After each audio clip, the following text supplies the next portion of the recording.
Armand Vaillancourt, bonjour. Bonjour, M. Maisonneuve à l'écoute. Oui, il y a ceux qui diront, tiens, Armand Vaillancourt court toujours. Alors, qu'est-ce qui vous fait courir à Québec? Le plaisir de provoquer, le besoin de publicité ou le souci de réveiller?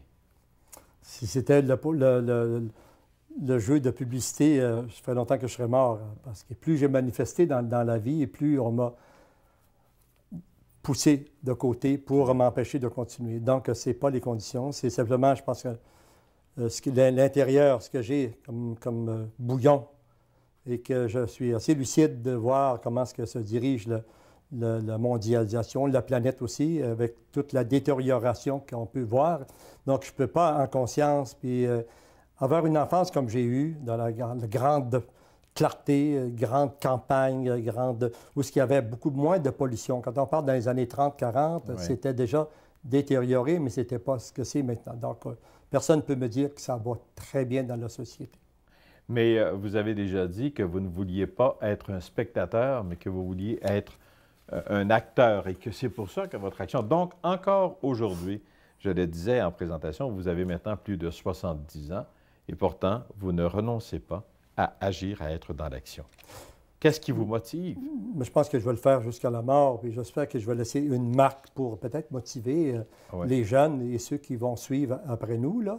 Mais on ne peut pas faire beaucoup, mais d'un côté, on peut faire beaucoup. Moi, je pense que si moi, je suis une étincelle qui allume, je peux enflammer une forêt, je peux aussi diriger. Donc, on pense que tous les révolutionnaires à travers le monde sont des gens de conviction, mais qui savent aussi pas s'entourer pour être comme une vedette, mais surtout avoir des alliances. Moi, dans la rue, je reçois constamment, je vois des gens partout qui me disent « Ah, M. Vaillancourt, Armand continue, ils viennent me rencontrer, des femmes que je n'ai jamais rencontrées, ils viennent m'embrasser. » Puis, alors, je me dis, si je fais ça et si ça profite à la collectivité, sûrement ça me donne le courage, la volonté, la détermination pour continuer.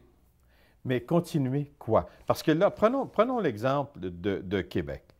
SOS, ce que vous voulez faire avec cette sculpture que vous voulez ériger, si vous parvenez, je pense, à y trouver les fonds nécessaires là, pour c'est là le problème. Ériger une telle sculpture, mais vous voulez faire quoi? Je disais franchir le périmètre de sécurité. Bien, c'est évident, surtout de l'installer aussi loin que ça mélange les cartes un peu. Maintenant, il faudrait avoir une permission. Je suis allé 3 jours à Lévis.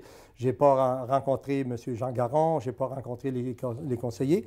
Mais je pense qu'en toute liberté, on devrait m'accorder le droit d'installer près de l'embarcadère où est-ce que le traversier va.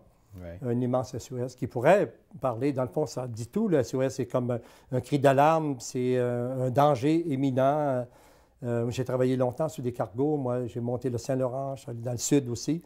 Ouais. Et on voyait, par exemple, ces phares qui nous dirigeaient dans la tempête ou ces bouées, on entendait le bruit, là, qui était très beau d'ailleurs dans la brume, là, pour nous empêcher d'aller s'écraser sur un rocher, par exemple. Alors, le SOS, ça veut dire ça, et beaucoup de choses. Ça veut dire, faites attention, regardez. Quand on parle de mondialisation, c'est-à-dire que de la façon que ça va, la mondialisation, c'est l'anarchie totale, c'est le système en place qui profite. Les grands de ce monde, les grosses corporations transnationales, multinationales, tous ceux qui ont les pouvoirs s'accordent avec... quand on pense que quand on appuie, le Canada appuie les Américains, c'est tout dire. Hein? Ils ont tellement hâte qu'on signe ces traités-là. Là. C'est déjà fait. Là. Alors, quand ils viennent à Québec, c'est simplement un jeu. Mais dans ce jeu, vous voulez intervenir parce que, je le disais, l'ampleur de la sculpture qui serait vue des remparts de Québec, du Cap Diamant, donc le message, vous le dirigez vers ceux qui se seront réunis pour discuter. C'est évident, c'est ça, les 34 pays des pays latino-américains et américains qui vont être là. Donc, ça va se diriger. Une chose que je trouve curieuse, Castro, c'est pas le méchant qu'on veut dire. Hein? Comment ça se fait que lui, alors que les dictatures ont été appuyées par les gouvernements le gouvernement américain qui a placé partout dans les pays latino-américains, l'Amérique centrale aussi, des dictatures pour continuer à gérer. Vous savez que la mondialisation, ça ne date pas d'aujourd'hui. Hein? Quand on pense que Christophe Colomb, 1492, quand il a décidé au mois d'août de venir visiter les Amériques. Ils ne savaient pas où est-ce qu'ils s'en allaient, mais c'était le début en Amérique de la mondialisation et surtout de la prise en main. Quand on pense qu'on a tué, on a assassiné des peuples aborigènes dans tous les pays latino-américains, et pour quelles raisons? On n'était pas tellement gentils avec nos Indiens au Canada aussi. Alors, quand on me parle, puis on fête, par exemple, l'an passé, le 50e anniversaire de l'arrivée de Christophe Colomb, quel déshonneur. Alors, fêter ça, il faut réellement être pourri jusqu'à l'os.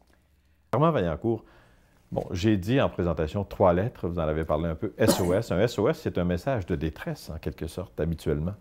Oui, un message de détresse, sûrement, et aussi alerter la population que peut-être que si on se serre les coudes dans la société, pour les personnes qui veulent des changements, parce qu'il faut penser qu'on est la majorité qui conteste cette espèce de mondialisation effrénée. Ouais. Ça peut jamais, le capitalisme, il n'a jamais été bon pour la société, parce que par essence, le capitalisme, il gruge dans les acquis d'une population, d'un pays, tout ça. Donc, on ne peut pas se tromper, pas plus que le communisme, de la façon qu'on l'a traité en Russie, partout. Il faut humaniser la chose, il faut retracer, retrouver nos traces, redonner une signification. Puis la mondialisation, ce qu'elle va faire, elle va détruire complètement le tissu social. C'est ce qui se fait actuellement.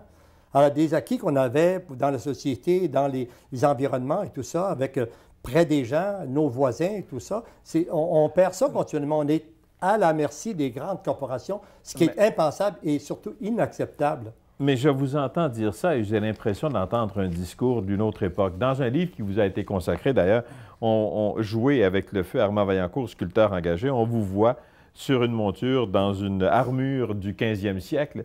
Et j'ai presque le goût de dire, est-ce qu'Armand Vaillancourt, c'est un peu enfargé, si vous passez l'expression, dans une autre époque? Parce que ce que vous dites, c'est ce que des artistes disaient il y a peut-être 25 ou 30 ou 40 ans, mais qu'ils disent de moins en moins, parce que les artistes font partie du système aujourd'hui.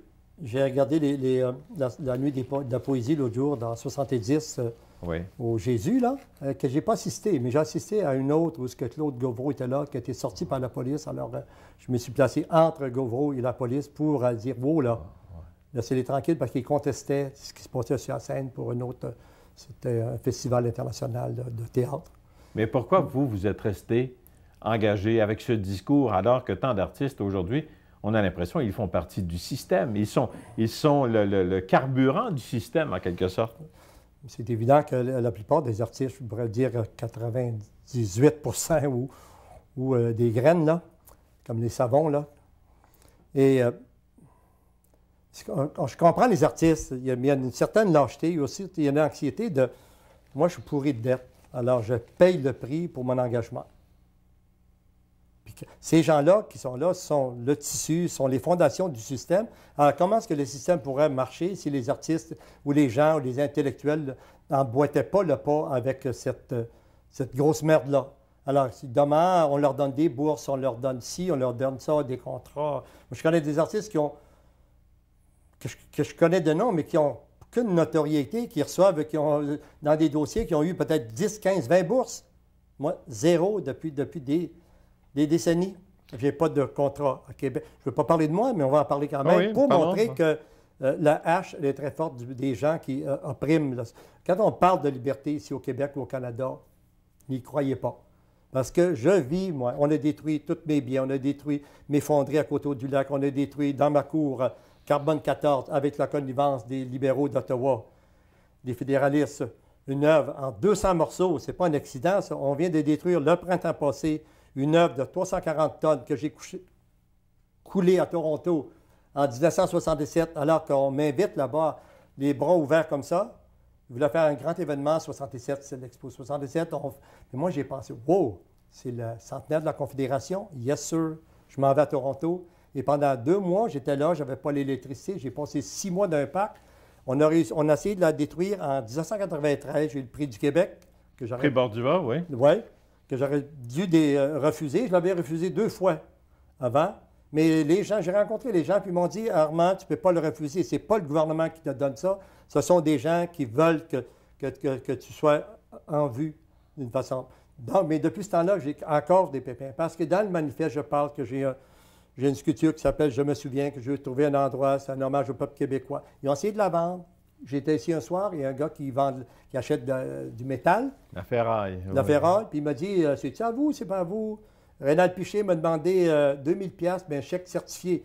Imaginez 340 tonnes de fond, une sculpture extraordinaire, j'en ferai jamais une comme ça dans ma vie, 112 pieds, 30 pieds de haut, 80 pieds de large par 20 pieds, le monument du siècle pour moi. Alors là, au printemps, je reviens d'une invitation à Ottawa pour aller ouvrir une exposition. Et j'arrête le jour après à Coteau-du-Lac. Tout était parti. Bulldozer, des sillons dans la terre molle du printemps. Alors, ça me fait très, très, très mal. Mais d'une façon, je me dis, bon, si je ne suis pas brûlé, je ne sais pas comment c'est le feu. Je suis comme un enfant qui ne sait pas que c'est trop chaud, c'est pas assez chaud. Mais à force de me faire brûler, au lieu de détruire mon tissu social puis mes neurones, là, ça me donne un autre souffle. Puis ça m'engage, je me dis, votre maudite gang d'écœurants, vous autres, vous allez peut-être avoir ma peau, mais vous n'allez pas avoir mon esprit. Je vais continuer à contester. Puis la réponse du début, Oui. c'est que plus ça va mal, et plus je vieillis, plus je confirme, plus j'affirme mes volontés qu'il faut se battre pour contrer ce qui se passe à travers le monde. La planète s'en va. Mais diriez-vous, Armand Vaillancourt, qu'ailleurs, à l'extérieur du pays, on a peut-être mieux respecté vos œuvres qu'on l'a fait ici même, dans un certain sens? Et parce que vous avez de vos œuvres qui sont encore, que l'on peut retrouver à travers le monde. Bien, San Francisco, c'est un bel exemple. On voulait on voulait détruire. détruire aussi. Oui. On voulait la détruire. Constamment, je fais face à toutes sortes de bévues comme ça, mais c'est planifié. Il ne faut pas penser que ce sont des accidents où je suis paranoïaque ou je sais que ça. La réalité est là. Hein. Quand tu coules une immense sculpture comme ça, San Francisco, c'est parce que j'ai fait de la guerre. C'est à vivre le Québec libre, San Francisco. Québec libre. Québec libre. Québec libre, oui. Mais c'est une grosse œuvre. Ils ont essayé, les gens qui m'ont appuyé, Art Evans, puis Justin Norman, qui est du Redéveloppement, qui est mort il y a un certain temps. Mais tous ces gens-là qui m'ont appuyé fortement, qui ont crié au génie quand j'ai fait cette sculpture-là, ils ont absolument, Lawrence Halpern, qui était l'architecte paysagiste dans tout l'événement de l'Embarcadero, mais ces gens-là, ils n'ont pas levé le petit doigt. Mais des gens l'ont levé pour que l'œuvre reste là. Le jugement de Salomon, à peu près. On peut le couper en deux, cet enfant-là. La mère a mieux de le donner à la fausse mère pour sauver l'enfant. L'autre était prête. Et aujourd'hui? Là, on regarde. Là, il y a une phrase de Voltaire. La rage de soutenir que tout est bien quand tout va mal. Et aujourd'hui, ça n'a pas changé beaucoup. Hein? Dans son temps, il y avait à se battre aussi. Aujourd'hui, c'est à peu près la même chose. Il faut contrer cette mondialisation qui n'a plus de bornes, on n'a plus de liberté. On va nous dire qu'est-ce qu'il faut donner pour la culture. On va nous envahir avec les réseaux américains sur la culture, l'environnement, tout ça. Qu'est-ce qu'on aura à dire? La vache folle, c'est un exemple. Mais je trouve que c'est intéressant que ça arrive aujourd'hui. Tout, c'est la fièvre apteuse aussi. Alors, si on n'a pas compris, je regardais à Radio-Canada l'autre soir, une émission, à peu près une semaine, des glaciers qui se détachent du nord ou du sud, là. Mais c'est des kilomètres de long. On n'a jamais vu ça dans toute l'histoire de l'humanité. Ça se détache sur des morceaux. On parle en Amérique du Sud, les glaciers, ils vont en avoir d'ici 15 ans, il n'y en aura plus. Alors, qu'est-ce que ça veut dire, ça? C'est épouvantable. Armand Vaillancourt, vous êtes un homme paradoxal. Vous êtes un contestataire et on vous retrouve dans les écoles, auprès des enfants, je pense, depuis toujours, depuis que vous êtes artiste. Depuis 1955, ça fait 46 ans aujourd'hui que je travaille avec les jeunes, pour les jeunes. Et je suis un vrai bourreau de travailler avec eux. Ils m'aiment, c'est pas croyable. Hier, j'étais à Rougemont. Oui, mais qu'est-ce qu'ils vous apprennent, les jeunes, et qu'est-ce que vous leur apprenez? À quoi ça sert un sculpteur dans une école auprès des jeunes? Ouais. Je pense que les jeunes m'apprennent beaucoup et ils ont tellement confiance en moi parce que je leur donne toutes les libertés. Mais la liberté, on sait que c'est un engagement. La liberté, c'est pas de se garocher du 12e étage, si c'est ça qu'on veut faire. Comme ça a été fait en 1929, les capitalistes, moi j'aimerais ça avoir d'autres tombés comme ça. Mais dans notre société aujourd'hui, je trouve que les jeunes ne sont pas assez aidés. Puis quand on parle de la mondialisation, qu'est-ce qu'il y a pour les jeunes actuellement? Quand on pense qu'Ottawa nous prive de milliards, 16 milliards, qu'on parlait que des grosses corporations canadiennes qui devraient payer de l'impôt comme la classe moyenne. Et qui paye pour tout ça? Évidemment, c'est les pauvres qui sont brûlés. On a forcé, par exemple, les gouvernements, le PQ, les libéraux, à rationaliser pour la dette. Qui force? C'est les grosses corporations, c'est les banques à New York, c'est les Américains surtout. Et c'est les banques mondiales qui disent, écoutez, si vous voulez qu'on vous donne un A, je ne sais pas quoi, ou un B, ou un C, vous devez, par exemple, rationaliser, payer vos dettes. Mais qui paye au bout de ça? Mais est-ce que c'est ça que vous dites aux jeunes quand vous les rencontrez dans les écoles? Je parle de mondialisation, je parle des inégalités sociales, je parle de la pauvreté, je parle des monoparentales, des femmes surtout. Parlez-vous de l'art? Parlez-vous Oui, de... mais l'art, c'est un souffle pour la vie. Hein?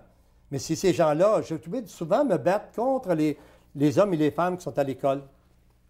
Pourquoi? L'autre jour, j'étais à une école, pour ne pas la nommer, là, le boulevard Gouin dans l'Est. Je fais une journée avec les enfants dans un couloir, 125 à peu près, j'en prends 30 à peu près par batch, là. Et c'est fantastique. On était dans un couloir d'à peu près de 45 pieds. Mais j'arrive le matin après, la bonne direction, la bonne morale, ils avaient repeint certains carreaux que les enfants avaient faits. J'ai fait une colère pas à moitié. Mais quand j'appelle dans les écoles, depuis cet automne, je travaille dans les écoles, mais une grande partie de mon énergie va là parce que je suis obligé d'informer les professeurs. Et ils ont des mentalités de professeurs qui sont intéressantes, d'autres sont plus évolutifs, d'autres moins. Donc, je suis obligé de me battre constamment pour dire, écoutez, quand j'arrive à l'école, là, il y a un chef d'orchestre, c'est qui? C'est moi. Alors, tassez-vous, surtout, restez pas à côté de vos enfants que vous avez dans votre classe toute la journée. Moi, je leur parle, je leur fais une conférence, je leur présente des diapos, des travaux de moi, des labours, des ci, des ça. Je les mets je les sauce dans l'huile. Puis là, je leur parle de tout ça, je leur montre. C'est sûr, des fois, qu'ils ont des petites influences à ce qu'ils ont vu de moi, mais c'est des jeunes comme ça, j'en parle de 6 ans, 7 ans. Dans la sauce de la création. Oui, mais ils sont extraordinaires. En 46 ans, je n'ai jamais rencontré un enfant qui n'était pas créatif. Jamais j'ai rencontré. J'ai vu des enfants qui étaient bloqués. On a le droit d'être bloqué. On est une éponge quand on est un enfant. On a un cerveau avec une capacité d'absorber tellement de connaissances. Mais si on ne dit rien à un enfant, il n'apprend rien. Si on le laisse je ne sais pas moi, dans un clos, dans le bois, ça va être une bête. Hein? On a évolué à partir du singe à force de faire des gestes, puis évoluer avec ces gestes-là. Dites-moi, Armand Vaillancourt, donc si je vous ramène à votre œuvre de création qui est cette sculpture géante que vous voulez exposer à Québec, quand vous l'imaginez, bien sûr, là, j'ai dit 3 lettres, SOS, mais quand vous l'imaginez, elle va ressembler à quoi? SOS. Mais je vais vous dire que je ne veux pas être condamné si je n'arrive pas à la construire. C'est une question de finances. Moi, j'ai financé en grande partie le Delta, la Grande Paix, la signature des Grandes Paix de Montréal. Une œuvre éphémère qui n'est plus là. Oui, mais on a quelques photos, des gens sont venus filmer. C'est un peu comme la vie, hein? On est là, après ça, on n'est plus là. Mais si on laisse quelque chose d'intéressant, je pense que l'éternité, c'est à peu près ça. Je ne sais pas s'il y a une éternité, moi, que les chrétiens peuvent parler, mais je pense que l'éternité, c'est de prolonger un peu notre effort, soit d'une façon positive, neutre ou réellement engagée, pour donner une image aussi, puis un espoir à la société, qui en a drôlement besoin. Vous aviez commencé à me dire, il ne faudrait pas, je ne sais pas, qu'on vous en veuille ou si vous ne parvenez pas à la réaliser, cette sculpture-là. Mais le message... Mais la volonté est là, pas à moitié là. Et le message sera là de quelque façon que ce soit? Sûrement, on pense à projeter justement le SOS que j'ai dessiné il y a une couple de semaines. Il y a des édifices à grains dans le Vieux-Port, un peu comme à Montréal, et on va le projeter peut-être 100 pieds, 200 pieds sur les élévateurs à grains. Donc, d'une façon ou d'une autre, déjà, on a déjà des milliers de sorties, on a des petites affiches SOS, et on va en sortir. On fait faire des grandes affiches actuellement. On va semer partout aux 4 vents ce qui va se passer à Québec. Et semer comme le laboureur que vous avez déjà été enfant. Mais dites-moi, il y a cette fête C'était tellement beau. Les automnes que j'ai labourés dans de la terre de l'Aise, il n'y a rien qui peut m'enlever ça dans la vie. C'était 2 chevaux, là, une petite roue qui fait criche, criche, criche. Et voir les corneilles, la rivière Bécancour, et le sillon s'ouvrir là, avec 2 chevaux, là, paradis sur la terre. Vous voulez semer en quelques secondes pour récolter quoi? Il faut que la semence soit bien protégée. Il faut commencer à faire une bonne semence, compresser, que les oiseaux ne viennent pas tout manger les graines.